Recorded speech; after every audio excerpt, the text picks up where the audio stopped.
Betsy DeVos shows her true colors. Apparently, teacher-student sex in New York is not a big deal, and the private sex lives of puppets. Next on The Dr. Duke Show.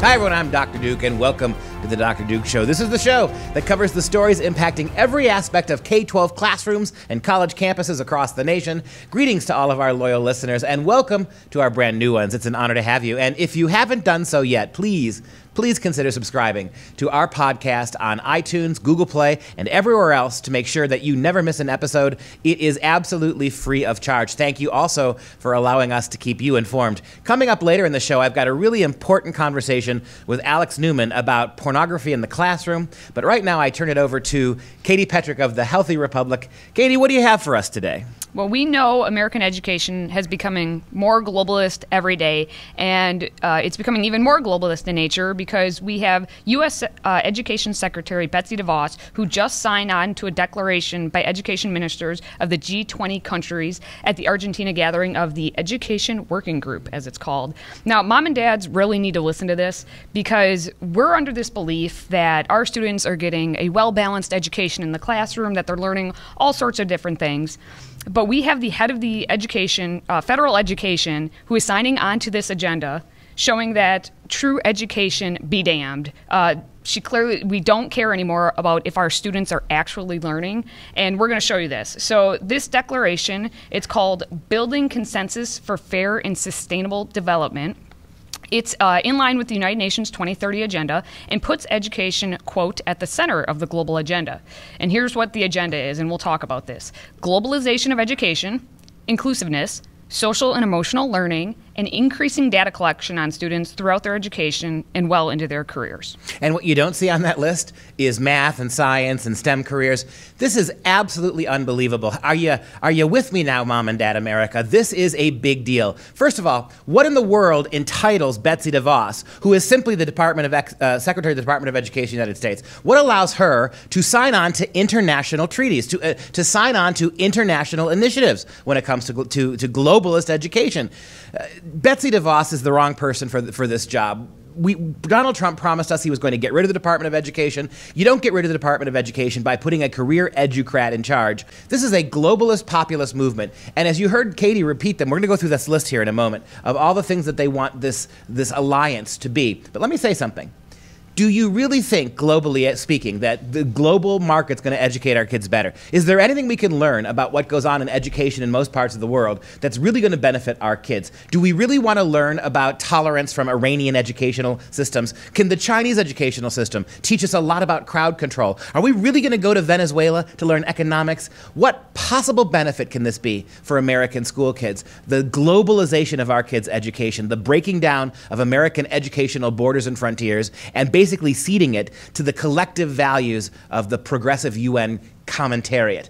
Go through the list of the things, Katie, that they're promising us in this new globalized American education. Yeah, so we can start with, they talk about the globalization of education, and there's 24 different points we could go over in the preamble, but one of them that stood out to me is they say that we recognize that while today's changing environment creates a wide range of social, economic, and environmental global challenges, these trends also offer opportunities for wider access to information, economic growth, poverty reduction, greater innovation, higher productivity, and a better quality of life for all. Yeah, so we've got the internet, which at least for now is free. You got the internet where you can access anything you want, wherever you want to access it.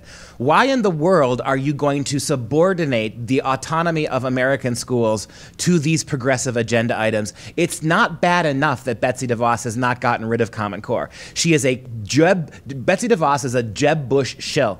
They were setting up Jeb Bush to be the president of the United States. They were pushing Common Core and educational initiatives that would have allowed Jeb Bush's presidency to fill this position. If Jeb Bush had become president, he most likely would have put Betsy DeVos in the job to begin with to globalize American education and to reduce it, not to education. Again, in that first item on the list, which you just read, is there anything in there about actually making our kids entrepreneurs, making our kids be able to take care of their families? This is just data gathering and sharing information. Go to the next one. Yeah, the next one talks about inclusiveness. And one of the things they point out is that we stress that access to quality education is a human right and the basis for the realization of other rights. The transformative power and cross-cutting nature of education makes it an essential tool to address our global challenges and contribute to the G20's pursuit of dialogue, consensus, cooperation, collaboration, and coordinated policy goals and responses. Way to turn our kids' schools into attachés of your warped globalist diplomatic agenda. This, again, has nothing, there's nothing you can do that's going to make American kids better, stronger, smarter, safer. All you're doing here is using them as, again, data gathering, technology gathering, pawns in this ultimately global plan to reduce all education to the same education. We've told you for years now that the Common and Common Core means one education, one world education, run by UN educrats. Every kid in the world learning the same thing at exactly the same time. This is utilitarian, automatized, one-size-fits-all, outcome-based nonsense. And your Secretary of Education, Trump's Secretary of Education, just signed your kids onto it in a much greater way than ever before.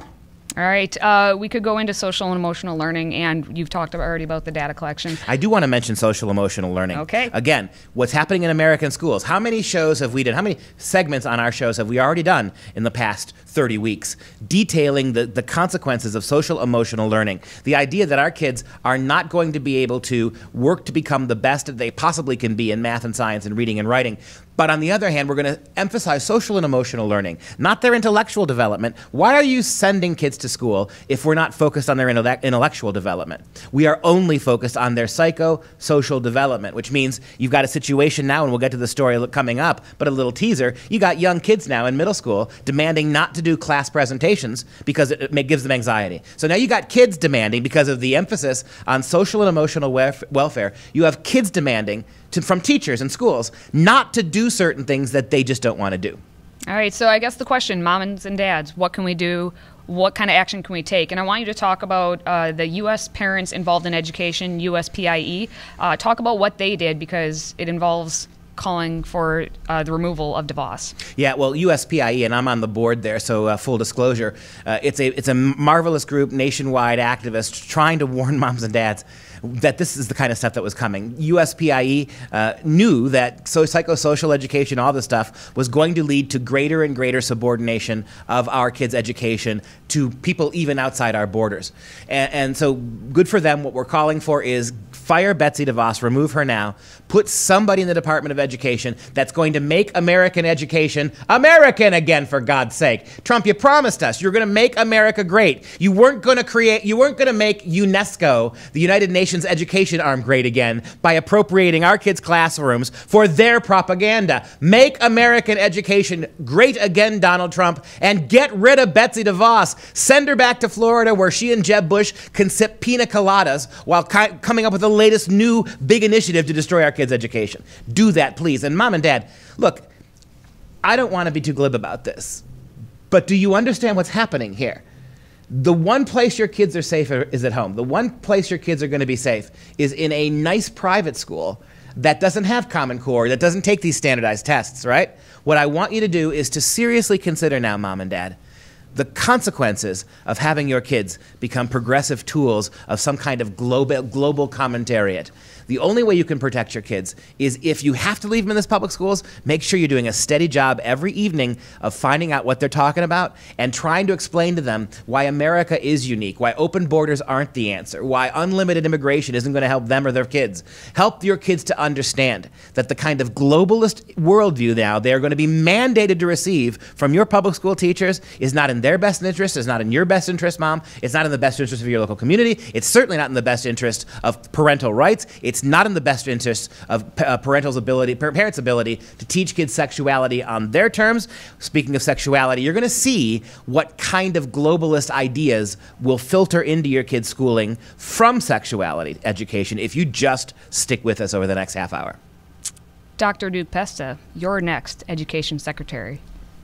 Yeah, I would be the I would be the education non-secretary.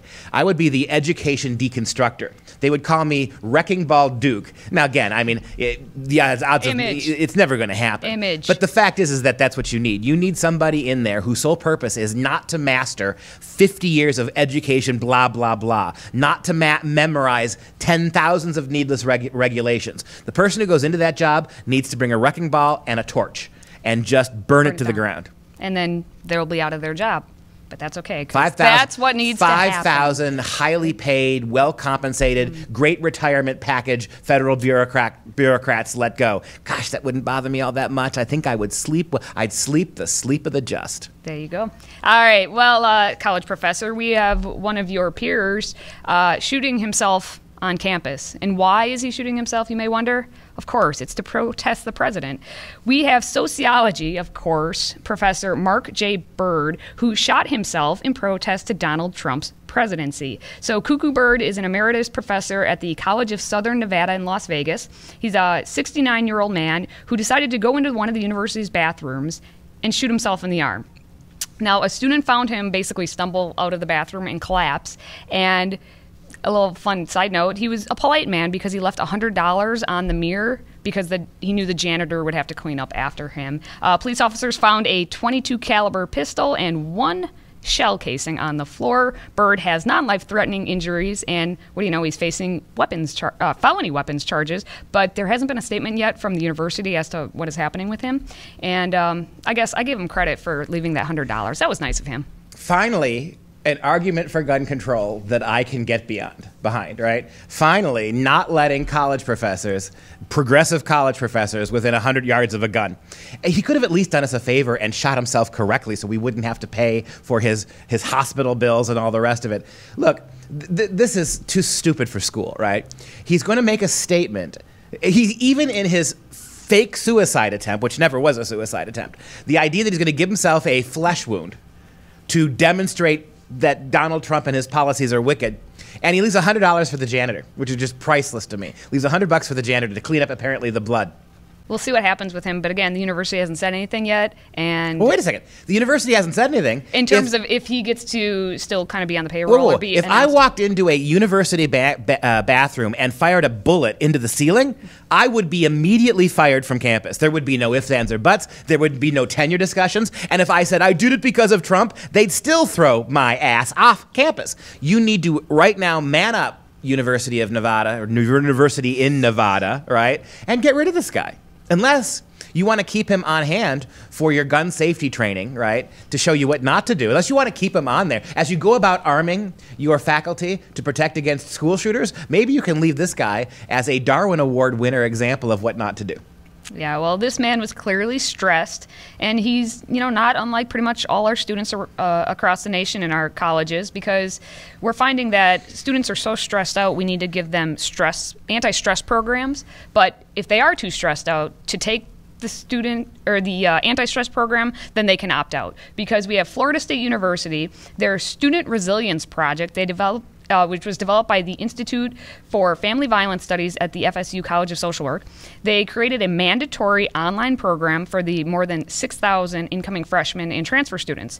And so they're supposed to take this online program about becoming more stress-free. And it's meant to help students adjust to campus, improve mental health, increase resilience, and reduce stress. But if you're too stressed, you don't have to take it. Yeah, with all due respect, I've spent the last 25 years of my life on a college campus, going back to our professorial shooter. You said he's stressed out, right? Stressed out by what? He's a professor of emeritus on a college campus, which means he doesn't have to publish anything anymore, which means he only teaches a couple classes, which means he's got his big fat retirement. So what are you stressed about, man? You're stressed about what's going on in Washington, D.C.? What's stressing you out, man? Is it the raging economy? Is that what's stressing you out? The fact that your retirement plan is now fully funded because of Donald Trump's economic policies. Is that what's stressing you out? What's stressing you out? That the Iranians and the North Koreans are backtracking a little bit. Is that what's stressing you out? Right? So I don't get it. And these kids going to college.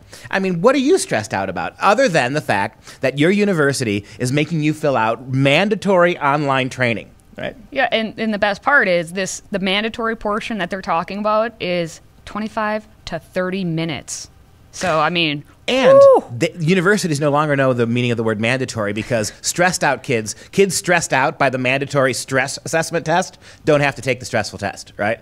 So this is your university. And how much money do you think these universities have spent on this mandatory training? Well, excuse me, let me be politically correct. This personatory training that isn't really personatory at all because you're allowed to take it or not take it. Well, we have this trickling down from the colleges to the high schools because now nervous high school students are trying to opt out of any in-class presentations because they're so stressed out. They can't take the anxiety. Well, The Atlantic reported a story about teens who are protesting in-class presentations because it is an unreasonable burden to all those with anxiety. So they're demanding alternatives. Now, we have a tweet, because we always have tweets, by a 15-year-old girl who said, "Stop forcing students to present in front of class and give them a choice not to." And if you look at the retweets, she has more than 132,000 and more than 400,000 likes for her. She's so woke that she put this comment out there. This is the same girl, by the way. I took a look at the rest of her Twitter feed. She put up a poll asking people if they like her profile pic because, quote, "I'm feeling self-conscious about it." You know, Mom, Dad, not to harangue you, but this is the consequence of social and emotional learning, which is now dominating your classrooms. It's not about intellectual achievement, as you can see. You have empowered these kids to believe that anything that stresses them out, anything that frightens them, anything they don't like, any political worldview they may have to listen to in class that's not their own, they have a right to shut it down. They have a right not to have to speak publicly because that makes them anxious now. And guess what? What's going to come next? We have the right not to have grades, because grades sort of discriminate against the A and the F kids. We have the right not to come to class if we want to stay home. We're having a bad day. I'm a 8th grade boy, and my menstrual cycle, because yes, now little boys have menstrual cycles too, and little girls, not all little girls have vaginas, right? And so whatever my little sister gets to stay home because she's got cramps, I'm going to stay home too. And there's nothing you can do to stop me because we've allowed the children to believe that they're utter victims of education, that education, learning, success, excellency are all now oppressive concepts that allow you to do nothing. If you're anxious or nervous or you're just a lazy punk, right? The fact is that you have the right to opt out now of things you don't want in the name of psychosocial wellness. Yeah, the thing that gets me a lot in this situation is I was actually a shy kid. I know it's hard to believe. And I didn't like public speaking. But guess what I did? I got up in front of class, I practiced, and I came out of my shell, if you were. And that's the only way you are going to ever overcome this. Don't even. Are you telling me the story of the nerd girl in her Argyle jumper? Yeah. Who stood up in the front of the class defiantly one day, took her horn-rimmed glasses off, and suddenly became the hot chick? Is that what you're telling me your story is? Because if that were true, you wouldn't still be wearing the Argyles.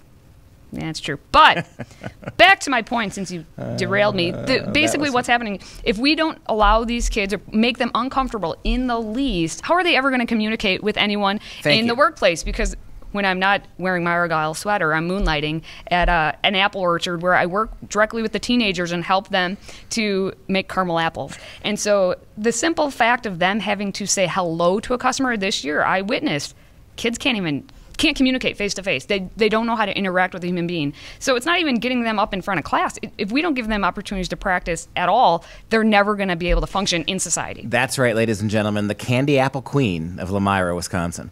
But she makes a great point. Education, and a great apple. And a great apple. By definition, education is stretching yourself beyond your comfort zone. By definition, education without stress, education without making you uncomfortable is education. If all you're getting in the universities, the colleges, the middle schools, the high schools, if all you're getting is your own already infantile worldview handed back to you on a silver platter, your own weaknesses viewed as strengths, you being held back from having to achieve because it makes you anxious, right? If that's what we're doing in the schools, we're not teaching you. And once again, we are not teaching you skills. We're not teaching you how to deal with stress. We're not teaching you how to go beyond yourself and become something bigger than what you are. We're teaching you that the narrow little world you occupy in 3rd grade, 8th grade, 9th grade is the world you should cling to. You should never be asked to step out of it. You should never be asked to listen to something you don't want to hear. And all the time, these kids, never once knowing, never once realizing that what they're getting is a steady dose of a worldview handed to them. From the time they enter kindergarten to the time they graduate college, they are being moved ever more dramatically left. They are becoming more intolerant politically. They are becoming more unwilling to listen to other sides of the story. So on the one hand, they're being handed a worldview by their teachers in their schools. On the other hand, they're being told that they don't have to transcend that worldview at all. They don't have to transcend those limitations, that to be a good little progressive, however ignorant you are, however small-minded you are, however myopic you are, however illiterate you are, as long as you're a good little progressive citizen, you don't have to become anything better. Yeah, and you teased this next story a little bit just before about talking about your cramps. So we're going to go to Harvard, where the Harvard Crimson reports that if you get your period, you get free products provided by Period, the menstrual movement. Arnav Agrawal, he's a male student, ran for a seat on the undergraduate council on the issue of getting menstrual hygiene products to every dorm on campus. And now, 2 years later, his dream is coming true. Dispensers are now being located in every dorm, and they're going to be filled with tampons and pads. And the dispensers are mostly located in the gender-neutral restrooms in order to reach students who may not be comfortable in a women's bathroom. Here's what Arnav says. He says, I'm from New Delhi, India, where there's a lot more awareness and enthusiasm about provision of free products, and I thought Harvard, being the best college, should definitely have it. If the college can provide free condoms, why can they not provide free tampons? Well, for one, a condom prevents pregnancy and disease. A tampon just cleans up messes, right? So the idea somehow that that this is what you're getting at Harvard now. If you could notice the gender bias here. If you can have penis-shaped condoms in the bathrooms, then you ought to be able to pass out sanitary napkins. The whole thing shows what has happened to critical thinking amongst us. Number two, the other thing is that it's a boy doing this, a man doing this, and these products are available to any man who wants them, right? Anyone. So now you've got the menstruation movement, not the man, literally the menstruate, M-E-N, the menstruation movement. The idea that men who have male bodies and don't have ovaries and don't have periods, well, they're entitled to sanitary products as well. They're allowed to have tampons. And can you imagine what's going on in the dorms now with all of these free tampons and pads circulating everywhere? What a wonderful way this is to completely pretend on, as our young man said, perhaps the greatest college in the world. Let's pretend that biology isn't a thing. Let's spend a lot of money and take a lot of time to pass out feminine hygiene products for free to men because, biology or whatnot. So again, what is our focus on the college campus, on Harvard University? It's not really about what goes on in biology. It's not really about the truths of the universe being made manifest. It's all about making men feel comfortable with their cycles. And you mentioned cramps. Don't. And by the way, I'm really svelte, but this is what bloating does. I mean, see, we always film this show during my cycle. And if Mike, our producer, would just film me at a time I was comfortable with, I'd be half as big. I'm really I've got a waifish figure. But it's this damn menstrual cramps. And look, chafed nipples are nothing to laugh at. Stoic. And see, you get to wear a nice, soft, plush Argyle. I'm in this man trap, right? Nipple chafing. It's a fundamental problem for us menstruating guys. It's a thing. Well, there we go. We have, I just want to read this quote because Emma Y. He, that's her last name, He. It's an unfortunate name because she's the president of Period. And she says this whole entire issue is a matter of gender equality. So you're going to be fighting on with her. She says, I think it is normalized in our society that we expect menstruators to carry their tampons and pads around. But if you actually think about it, it makes no sense. And it is extremely gendered. It's more about access to education because so many people are late to class or they skip class because they don't have a tampon or a pad on them. So as a professor, I think maybe you should do a solid to all the ladies in the room and maybe pass those out to make sure that they're not skipping your class. 25 years of school, I have never had I've had students call and tell me, Dr. Pesta, I can't make class today. My boyfriend is back home and we're going to spend the day in bed together. I've had that. I've had people call me on the phone and say, Dr. Pesta, I can't come to class today because I ran out of nail polish and I could only paint 9 nails and I will feel awkward not having 10 nails painted. I have had people call me on the phone and say to me, Dr. Pesta, and give me the longest explanation of their diarrheal habits that I have ever heard. In all this time, I have never heard somebody call me up and say, Dr. Pesta, I can't come to class today because I just don't feel comfortable carrying a pad in my purse. This kind of stuff is the most ridiculous enabling thing, and you see what's happened here, right? What you've done here is you've turned universities, you've turned colleges into places where the entire focus is on how can you demonstrate your snowflake ability, right? How can you identify the fact that you two are a victim, that there is some problem on campus that has to be fixed by you. You're not going to learn anything. You're just going to bring your brand of social justice to bear on people's reproductive bathroom health. Yeah, this gives Harvard Crimson a whole new... Yeah, the Harvard Crimson. That's exactly right. Well, we're going to stay actually at Harvard, and we're going to add in Yale University, because at both universities, the freshman class, the class of 2022, is identifying as LGBTQ more so than they are identifying as being conservative. Different surveys that they handed out identify. So the Yale Daily News reports that 23% of their first-year students identify as something other than heterosexual. In 2017, it was 21%, and in 2016, it was 15%. So it's jumping every year. At the same time, 74% of the students identify as being liberal or somewhat liberal, which, shocker. And only 9% even consider themselves to be somewhat conservative. So you have 23% saying they're LGBTQ something, and 9% are even somewhat conservative. And of course, to the Yaleys out there, the Elis, of course, this is a big something to celebrate, right? That we've got 23% of our freshman population consider themselves anything but heterosexual. What you're not telling us, Yale, is that's because you're recruiting them. That's because you're giving kids entrance points if they check the I have a period even though I'm a man box. If they check I'm embarrassed for not having a tampon in my purse box. What you're doing, Yale, is you are systematically telling kids that if you're gay or transgendered, you go to the front of the line, and if you're liberal, you'll be right behind them. But if you're conservative, if you believe that men are men and women are women, if you believe it's impossible for someone who looks like me to menstruate, then you're not getting in. And so are we surprised that, what I'm surprised about is not these numbers. What I'm surprised about is that it doesn't dawn on Yale that they're making a very dangerous mistake here. They are advertising their bias. They are basically reminding us that we are recruiting kids explicitly because of their sexuality or their gender. We don't really care about what their academic achievement is. I've said this many times on this program before. If I were me, a boring straight white guy, applying for Yale now, I'd check every damn box on the list. I would have no problem throwing out my condoms and carrying a tampon in my wallet, right? I open the wallet in the cafeteria line and oops, the tampon falls on the floor. Sorry, what, guy? But to prove my diverse bona fides, if I may use that phrase, and gets me into Yale and gets me a scholarship. I mean, if you are anything other than a liberal transgender kid, why not? I mean, they can't come after you. They can't ask to see your bathroom cabinets. They can't ask to know what time of the month you're menstruating, right, and then desire to do a demonstration for them. What Yale's doing here is, of course, I think illegal. Like, it's unconstitutional. You're bringing in scores of kids simply to wave the flag of diversity in this argument, progressive diversity. And the fact that you have so few conservative kids is because you don't want them. And my gut tells me, now that 9% of brave kids dared to point out they are somewhat conservative, you're going to see that number, they're going to have to cut that number in half by 2025. You watch. Yeah, and this is the same thing happening at Harvard, and because the Harvard Crimson, again, reports that for Harvard students, 18% of them are anything other than heterosexual.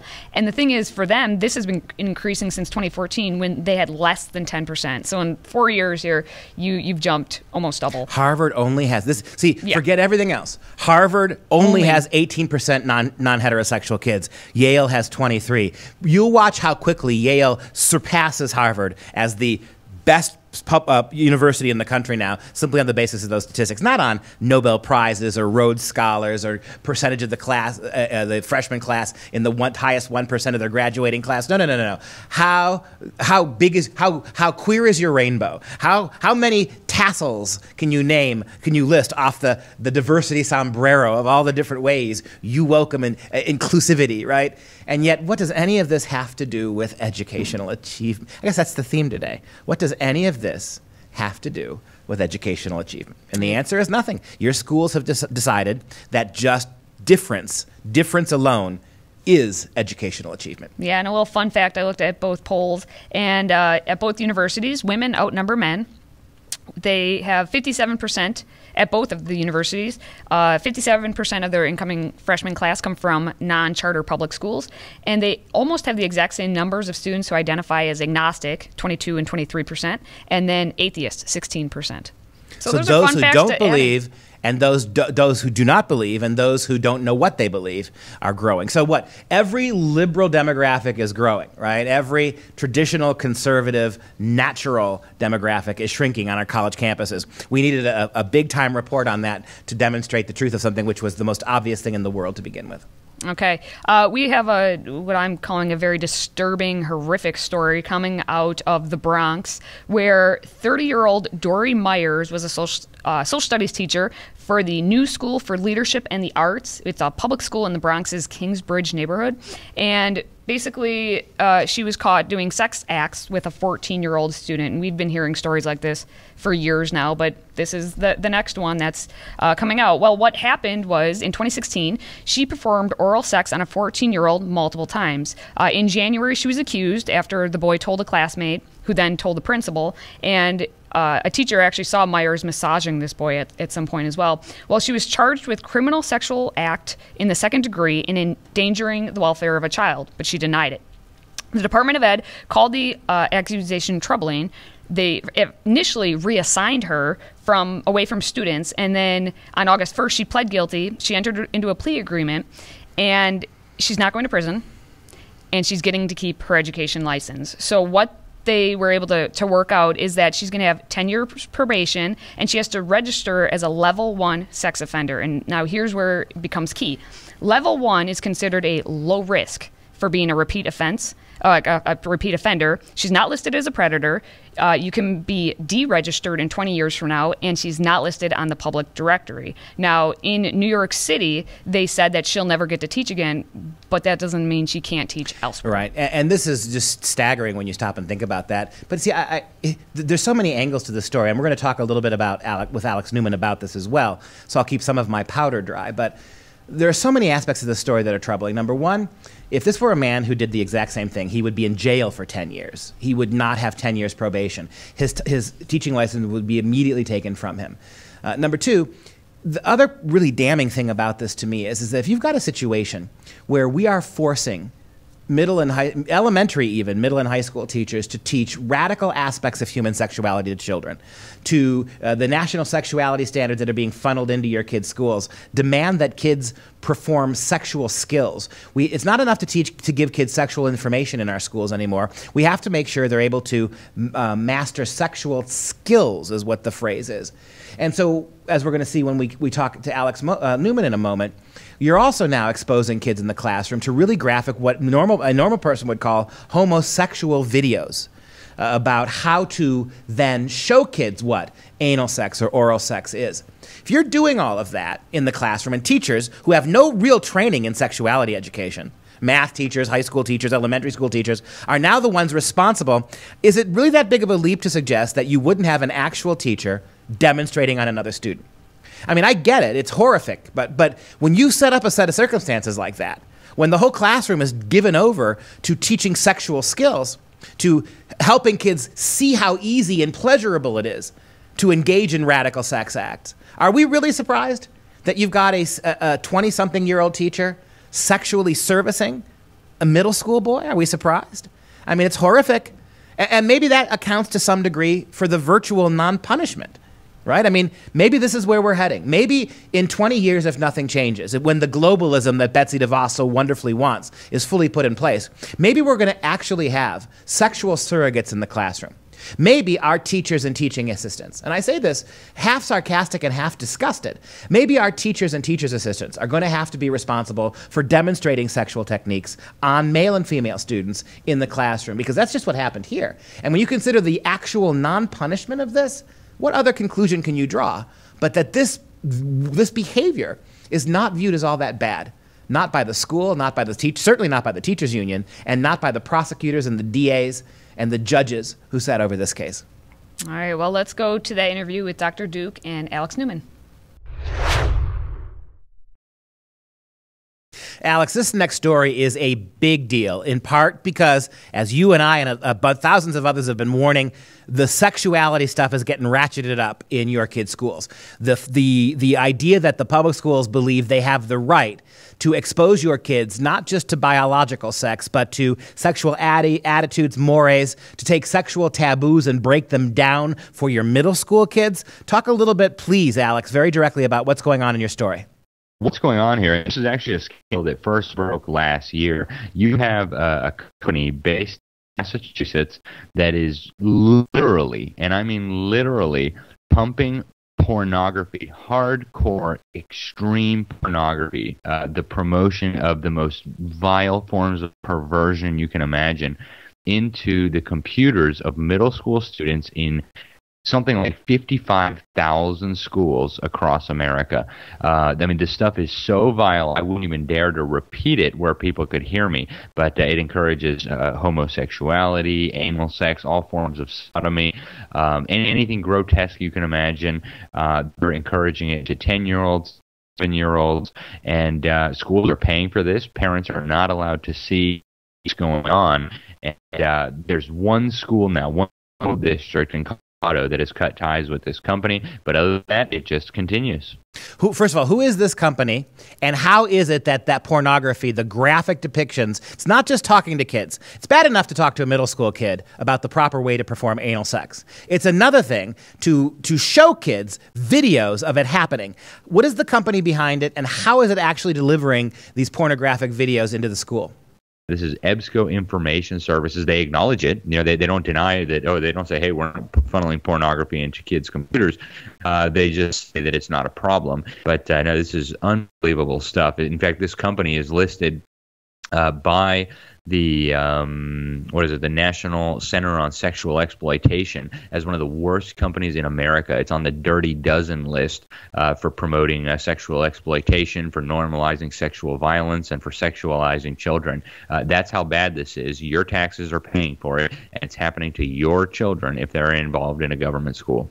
Now, do we have any evidence that teachers are actually playing these videos in class, or are these things that are being uploaded on student computers? The other thing I want you to go into, really, really shocking but not surprising, what your kids are able to see on their school computers, parents, even if they have access to their own computers, are not allowed to see it. So the pornographic videos, the pornographic material that your kids are accessing, the parents can't access it as well.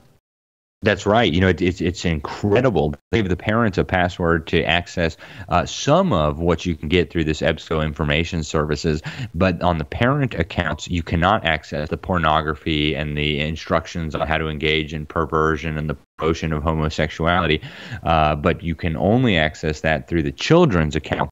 So this proves what we've been saying for a long time. We are teaching our kids in our public schools now, in late elementary, middle school, radical conceptions of sex. We are teaching kids what anal sex is, how to perform anal sex. One of the titles for one of the videos is "Just Say Yes to Anal Sex," right? A mockery of the "don't just say no" policies with regards to drugs in the 1980s. They're literally taking the "just say no" campaign in the 1980s when it came to drugs, and they are co-opting that. And they're pointing out to kids, just say yes to anal sex for 10 and 11-year-olds. Then they are talking about how to practice anal sex in a homosexual way, in a heterosexual way, how to go about doing it, how to make sure the recipient is prepared for it, how to go about using condoms to facilitate anal intercourse. And then they are now going to back that up with videos about showing them actually how it's done.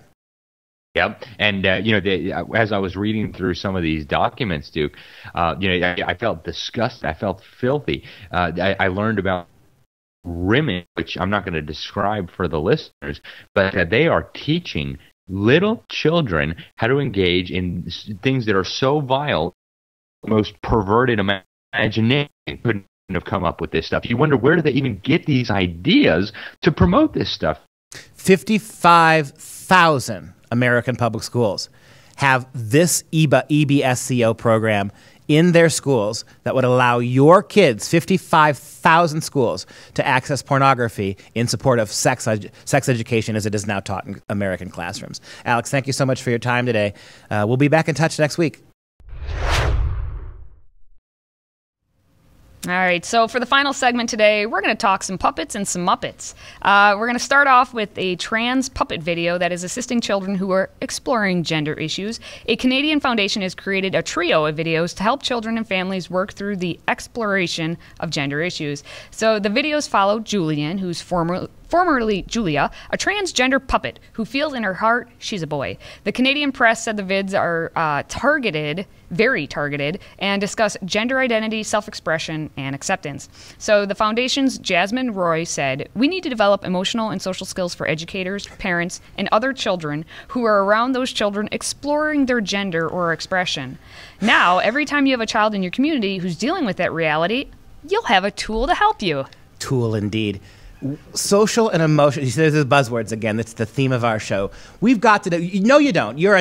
You're a high school teacher. You're a middle school teacher. You are a curriculum producer. Your job is not to worry about the emotional welfare of America's school children when it comes to the gender of puppets. And how do you make a transgender puppet to begin with in the first place? Is it 6 ounces less Nerf foam? How do you do it? Puppets have no genders. They're pieces of felt on somebody's hand that are being waved in your face. Remember the days when doctors actually used to put dolls and puppets in front of kids who had been sexually harassed and asked them to point to where he touched you?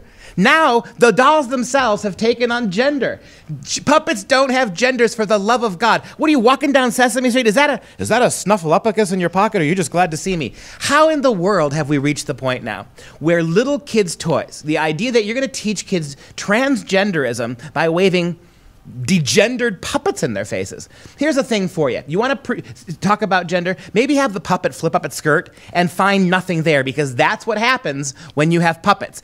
Unless this is like, what's the new Muppet, the movie, the one that's in the theaters now? The Puppet Murder Mystery, the one with Melissa McCarthy. Unless this is puppets for adults, right? The fact is, puppets made for little kids. The one thing we don't want to start doing is attaching junk to them just so we can deattach it. Right? Let's be clear, right? In order to give a puppet a gender, you're going to have to put puppet testicles on it, right? Or a puppet vagina on it. Then you're going to have to remove those things in a rather graphic manner to show the transition from a gendered male puppet to a gendered female puppet. All for the purpose of what exactly? What's the purpose of this? We're not. A social and emotional wellness. There it is. Well, part of the inspiration for Julian came in part from Sesame Street, which, that leads into our next scandalous story here that's been circulating about Bert and Ernie. Now, for decades, people have questioned Bert and Ernie. Are they partners? Are they lovers? Are they brothers? Are they just roommates? We don't know. Well, a Sesame Street former writer says that his name is Mark Saltzman. He says he told the blog Queerty, I think that's how you pronounce it, that when he was writing about the duo, he wrote them as a couple based on his own real-world relationship with film editor Arnold Glassman. And now this set Twitter affury. And Frank Oz, who actually created the characters, basically quashed Saltzman's dreams. He said, "I created Bert. I know what and who he is.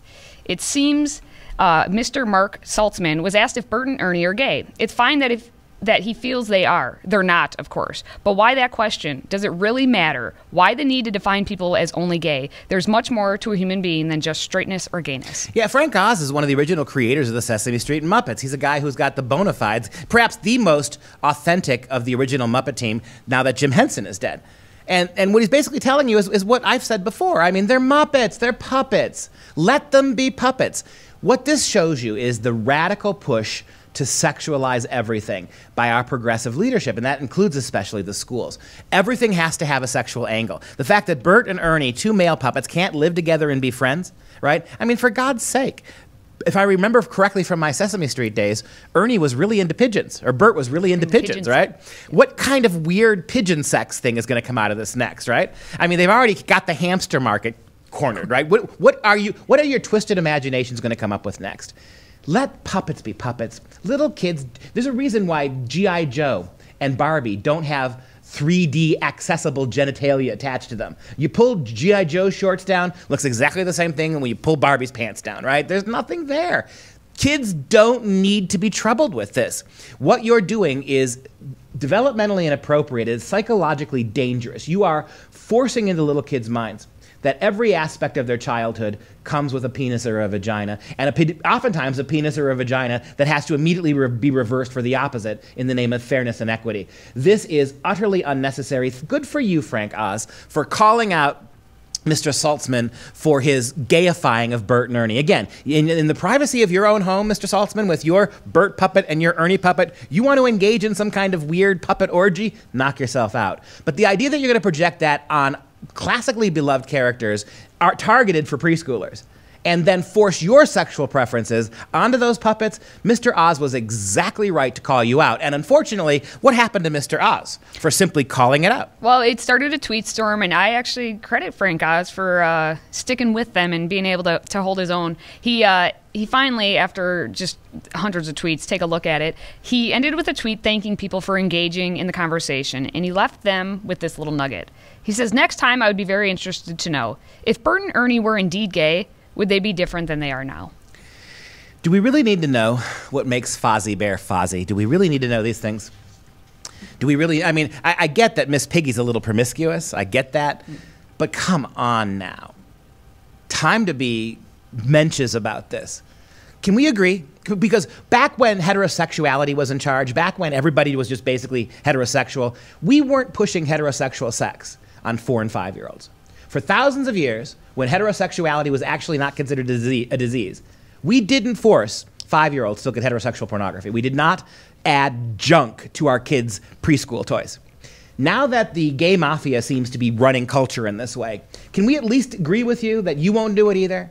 Save the sexualization of children and their toys until they get old enough to know what the hell they're talking about, to even understand the concepts, right? Can you do that? Is that too much to ask? I don't think it is. Is it too much to ask? You let us know. Make sure you like us on Facebook, watch us again on YouTube, and hey, please subscribe to our podcast on your favorite platform. And